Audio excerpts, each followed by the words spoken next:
Assalamualaikum warahmatullahi wabarakatuh. Kami dari kelompok 8 yang terdiri dari saya sendiri, Sasri Aini, Nurlaila dan Alif Syaputra. Di sini kami akan mempresentasikan mengenai mesin Turing. Baiklah, kita langsung masuk ke pembahasan yang pertama, yaitu sejarah mesin Turing.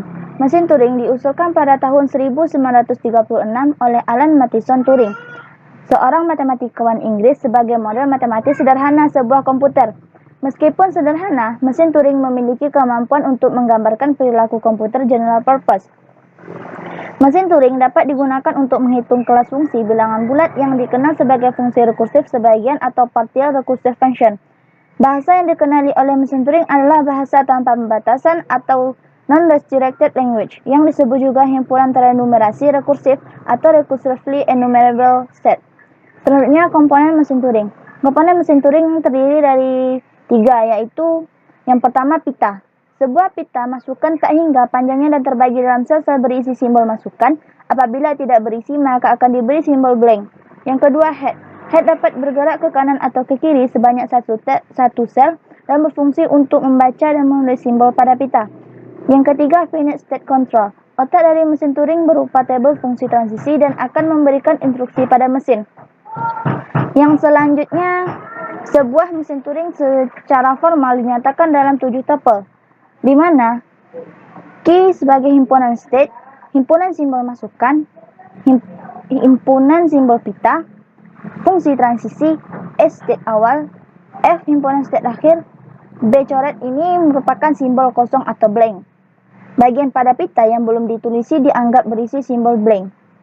Selanjutnya, mekanisme kerja mesin Turing. Yang pertama, pergerakan mesin Turing. Mesin Turing bergerak ke arah kanan maupun ke arah kiri. Yang kedua, fungsi transisi. Ini dibaca dengan pada state Q1, head menunjuk karakter A pada pita menjadi head state Q1 menuliskan karakter A, lalu head berpindah ke kanan. Selanjutnya, prinsip dalam menggerakkan mesin Turing. Yang pertama, lihat state semula dan simbol yang ditunjukkan head. Yang kedua, berdasarkan fungsi transisi, tentukan state berikutnya, lakukan penulisan ke pita dan gerakan head ke kanan atau ke kiri. Yang ketiga, bila dari pasangan state simbol yang ditunjukkan head tidak ada lagi transisi, berarti mesin Turing berhenti. Yang keempat, bila mesin Turing berhenti di dalam state final, berarti input diterima. Sebaliknya, input ditolak. Pembahasan selanjutnya akan dibahas oleh Alif Syaputra. Baiklah, saya Alif Syaputra akan melanjutkan presentasi. Contoh soal 1. Tentukan inputan A, B, B, AA diterima NT. Diketahui fungsi transisi. Fungsi transisi Q1 A sama dengan Q1 AR. Fungsi transisi Q1 B sama dengan Q1 AR. Fungsi transisi Q1 blank sama dengan Q2 blank L. Fungsi transisi Q1 A sama dengan Q1 AR menyebabkan head bergerak ke kanan. Fungsi transisi Q1 B sama dengan Q1 AR menyebabkan head menulis A dan bergerak ke kanan. Fungsi transisi Q1 B sama dengan Q1 AR menyebabkan head menulis A dan bergerak ke kanan. Selanjutnya, fungsi transisi Q1 A sama dengan Q1 AR menyebabkan head bergerak ke kanan. Fungsi transisi Q1 A dan Q1 AR menyebabkan head bergerak ke kanan. Fungsi transisi Q1 blank sama dengan Q2 blank L menyebabkan head bergerak ke kiri. Tidak ada transisi lagi dari state Q2, maka mesin Turing akan berhenti di halt state kerana state Q2 termasuk state akhir, berhenti, input tersebut diterima. Sekian dari saya dan akan dilanjutkan oleh Nurlaila. Baiklah, saya Nurlaila akan menjelaskan diagram transisi mesin Turing. Diagram transisi terdiri dari node-node yang menyatakan state dan dihubungkan oleh edge. Satu node dimungkinkan terdapat lebih dari satu edge yang menuju ke node lainnya. Di atas edge akan ditulis sebuah bentuk X per Y kemudian D. Nah, D di sini merupakan arah. Arahnya itu bisa right atau ke kanan, bisa disebutkan R, atau ke kiri, L. Sedangkan startnya itu ditandai dengan start, dan final state-nya ditandai dengan putaran ganda. Selanjutnya, kita ke contoh soal diagram transisi. Nah, di sini diketahui di dalam sebuah tabel ada nodenya yaitu Q0, Q1, Q2, Q3, Q4, Q5, dan Q6. Jadi diketahui Q-nya itu ini, lalu sigmanya itu 0 dan 1, sedangkan pitanya itu ada 0, 1, dan blank, atau bisa disimbolkan dengan B bergaris. Lalu ada start yaitu dari Q0 dan final startnya itu Q6. Jadi langsung aja kita gambarkan. Kita lihat di sini Q0 itu sebagai node awalnya, jadi kita tandai itu sebagai start.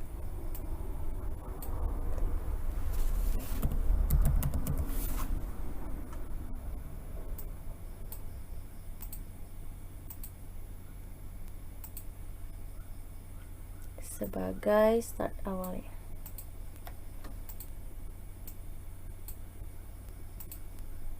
Nah, kita tahu di sini Q0 ini mengarah ke Q1 dan Q5.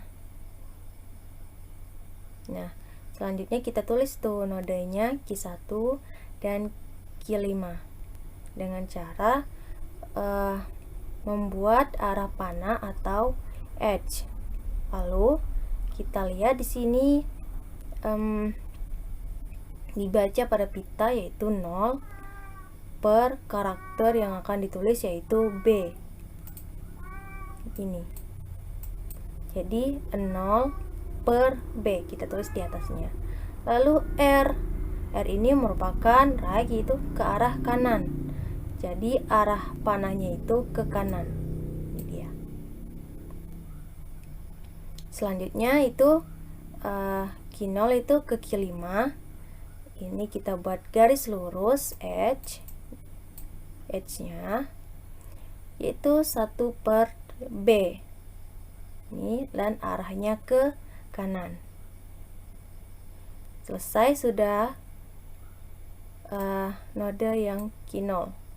Selanjutnya kita gambarkan yang Q1. Q1 itu mengarah ke Q1 arah dirinya sendiri dan Q2. Jadi Q1 arahkan ke dirinya sendiri, berarti simbolnya begini. Kita kasih arah panahnya ke dirinya sendiri atau edge-nya. Lalu kita lihat 0 per 0, arahnya ke kanan.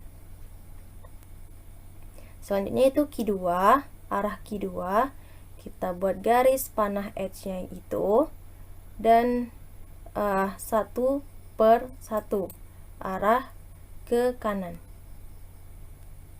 Ini dia.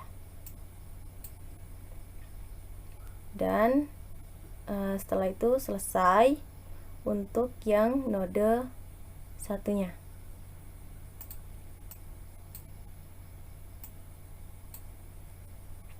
Selanjutnya itu kita ke Q2. Q2 itu mengarah ke Q3, Q2, dan Q4.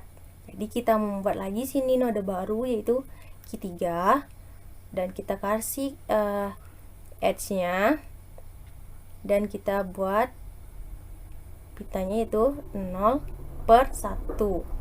Nah, akan dibaca oleh 1, 0/1, dan dia ke arah kiri. Nih, kita kasih panahnya ke arah kiri. Selanjutnya itu ke arah Q2, berarti dia mengarah ke dirinya sendiri. Panahnya ke arah dirinya sendiri. Selanjutnya baca yaitu 1, 1, berarti 1/1 ke arah kanan. Kasih arah kanan. Selanjutnya dia Q2 ini mengarah ke Q4, jadi kita buat garisnya ke Q4. Ini dia. Lalu B/B, arah kiri. Ini dia. Jadi ingat, kalau ke arah kanan dia merupakan R, kalau ke kiri dia itu L.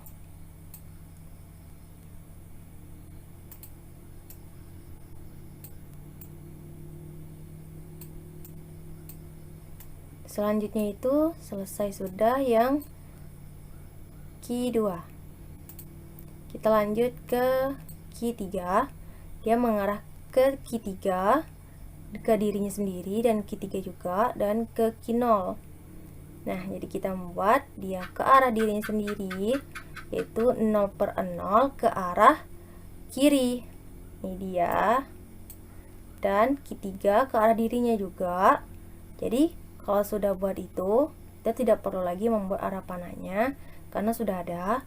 Jadi kita buat lagi nih 1/1 ke arah kiri juga. Misalnya ke Q0, berarti Q3 ke Q0, kita buat arah panahnya atau edge-nya ke Q0 langsung. Dan dia B/B ke arah kanan. Ini dia. Selesai sudah Q3. Selanjutnya kita ke Q4.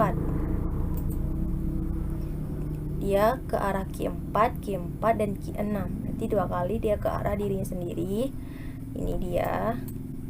Nanti kita tidak membuat anak panahnya lagi. Nanti dia 0/0 ke arah kiri. Selanjutnya 1/B ke arah kiri. Nah, sedangkan Q6 berarti edge-nya, garis edge-nya ke arah Q6. Nah, Q6 ini merupakan final state-nya. Jadi kita membuat double lingkaran. Jadi B/0 ke arah kanan. Oke. Setelah selesai, kita ke Q5. Q5 mengarah dengan Q5 dengan dirinya sendiri, lalu Q5 juga, lalu ke Q6. Ini dia. Berarti 0/B ke arah kanan. Ya, lalu ini 1/B ke arah kanan. Lalu dia mengarah ke Q6 atau final state-nya dengan B/B ke arah kanan.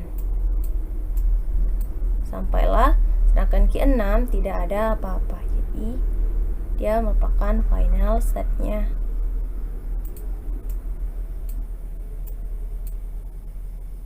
Nah, itulah contoh diagram transisi mesin Turing. Terima kasih. Itu saja materi dari kelompok kami. Jika ada kesalahan kata yang disengaja maupun tidak disengaja, mohon dimaafkan. Akhir kata, Assalamualaikum warahmatullahi wabarakatuh.